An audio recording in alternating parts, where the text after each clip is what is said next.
ഞങ്ങളിപ്പോൾ ഉള്ളത് ആഗ്രയിലെ സാദാർ ബസാറിലാണ് കേട്ടോ. അപ്പോൾ നമ്മൾ ആഗ്ര ഫോട്ടോ ഒക്കെ കണ്ടു കഴിഞ്ഞ് നേരെ വന്നത് ഇങ്ങോട്ടാണ്.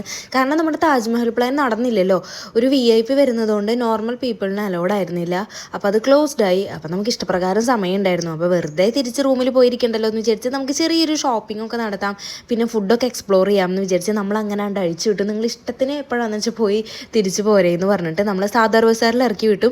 അപ്പോൾ നമ്മളെല്ലാവരും സെപ്പറേറ്റ് ആയിട്ടോ. അപ്പോൾ ഞങ്ങൾ രണ്ടുപേരും കൂടിയിട്ട് ആദ്യം തന്നെ ഫുഡ് ഒന്ന് ട്രൈ ചെയ്യാമെന്ന് വിചാരിച്ച് ഇറങ്ങി. ഡൽഹി അല്ലെങ്കിൽ ആഗ്ര വന്നിട്ട് നമ്മൾ പാനിപ്പൂരി കഴിക്കാണ്ടിരുന്നത് എങ്ങനെയാണ്. നമ്മൾ പാനിപ്പൂരിയൊക്കെ കഴിച്ചു, നല്ല ടേസ്റ്റ് ഉണ്ടായിരുന്നു.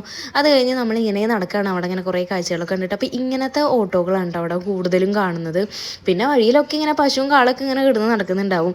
പിന്നെ എനിക്കാണെങ്കിൽ ഭയങ്കരമായിട്ട് ദാഹിക്കുകയായിരുന്നു, എപ്പോഴും ദാഹം തന്നെയായിരുന്നു. നല്ല ചൂടുണ്ട്, ഒരു പൊള്ളുന്ന വെയിൽ, പക്ഷെ ഒട്ടും വേർക്കുന്നില്ല, പക്ഷെ എപ്പോഴും ദാഹിക്കുമായിരുന്നു. അപ്പോൾ തണുത്ത് എന്തെങ്കിലും കഴിക്കണം എന്ന് തോന്നിയിട്ട് ഞാൻ അവിടെ നിന്ന് പോയിട്ട് ഷേക്കും പിന്നെ ഒരു ചോക്ലേറ്റ് ജ്യൂസ് പോലത്തെയൊക്കെ വാങ്ങി കഴിച്ചു. പിന്നെ ഇവിടെ കാണുന്നൊരു പ്രത്യേകതയാണ്, ആരും ഹെൽമെറ്റ് വെക്കുന്നില്ല. പക്ഷെ നമ്മുടെ നാട്ടിലാണെങ്കിൽ ഇന്നത് പറ്റൂ, ആരും ഹെൽമെറ്റ് വെക്കാതെയാണ് പോകുന്നത് കൂടുതൽ ആൾക്കാരും. പിന്നെ നമ്മൾ കുറച്ച് നേരം അവിടെയൊക്കെ ഇരുന്ന് കുറച്ച് നേരം ടൈം സ്പെൻഡ് ചെയ്യാൻ പറ്റി. അല്ലെങ്കിൽ നമ്മളിപ്പോഴും ഗ്രൂപ്പായിട്ടാണല്ലോ പോകുന്നത്. ഗ്രൂപ്പാണെങ്കിലും നമുക്ക് നമ്മുടേതായ പ്രൈവസി അവർ തരുന്നുണ്ട് കേട്ടോ. അങ്ങനെ നമുക്കൊരു റെസ്ട്രിക്ഷൻസ് ഒന്നുമില്ല, നമ്മുടെ ഇഷ്ടത്തിന് പോയും വരാം. പിന്നെ ഒരുപാട് ഷോപ്പുകളുണ്ട്, നൈക്കയുടെ ഷോപ്പൊക്കെ കണ്ടു. പിന്നെ സാധാരണ നമ്മളിവിടെ കാണുന്ന ഷോപ്സൊക്കെ തന്നെ. പക്ഷെ ഇവിടെ കാണുന്ന മറ്റൊരു പ്രത്യേകതയാണ്, നടുറോട്ടിലാണ് കാറ് പാർക്ക് ചെയ്തേക്കുന്നത്. നമ്മുടെ തൃശ്ശൂർ ഹൈ റോഡൊക്കെ പോലെ അവിടേക്ക് ഇതുപോലെ വണ്ടി പാർക്ക് ചെയ്താത്തുള്ള അവസ്ഥ ഒന്ന് ആലോചിച്ച് നോക്കിയേ. അതാണ് അവസ്ഥ, നടു റോട്ടിൽ കാറ് പാർക്ക് ചെയ്തേക്കണം. അതൊക്കെ കഴിഞ്ഞാണ് നമ്മൾ തിരിച്ച് നമ്മുടെ ഹോട്ടലിലെത്തി. അപ്പോൾ ഇതാണ് നമ്മുടെ റൂം എന്ന് പറയുന്നത്.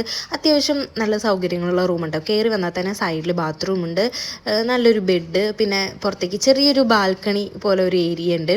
അപ്പോൾ ഈവനിങ് ആയതുകൊണ്ട് വലിയ കുഴപ്പമുണ്ടായിരുന്നില്ല, അല്ലെങ്കിൽ നല്ല ചൂടായിരിക്കും. അപ്പോൾ തൊട്ടപ്പുറത്തൊക്കെ നമ്മുടെ കൂടെ വന്നവർ തന്നെയാണ് കേട്ടോ. അപ്പോൾ ഇതാ മെട്രോയുടെ പണി അവിടെ നടക്കുന്നുള്ളതെന്ന് തോന്നുന്നു, അവിടെ സ്റ്റാർട്ട് ചെയ്തിട്ടുണ്ടായിരുന്നില്ല. അങ്ങനെ നമ്മൾ കുറച്ച് നേരം റൂമിലൊക്കെ ഇരുന്ന് ഡ്രസ്സൊക്കെ ചേഞ്ച് ചെയ്ത് പിന്നെ ഫുഡ് കഴിക്കാൻ പോയി. ഫുഡ് നല്ലതായിരുന്നു. ഇത് അവിടുത്തെ സ്പെഷ്യൽ ഒരു ദഹി സാധനമായിരുന്നു, അവിടെ തൈരിൽ വരുന്ന ഐറ്റം എനിക്ക് ഭയങ്കര ഇഷ്ടപ്പെട്ടു, ഞാൻ കുറേ കഴിച്ചു. പിന്നെ ഇത് കപ്പലണ്ടി കൊണ്ട് ഉള്ള ഒരു ചമ്മന്തിയാണ്, അതും എനിക്ക് നല്ല ഇഷ്ടപ്പെട്ടു. അതൊക്കെ കഴിഞ്ഞ് നമ്മൾ അവിടുന്ന് ആഗ്ര പേത്ത വാങ്ങിക്കാൻ പോയി. ആഗ്ര പേടയല്ലോ കേട്ടോ, ആഗ്ര പേത്ത.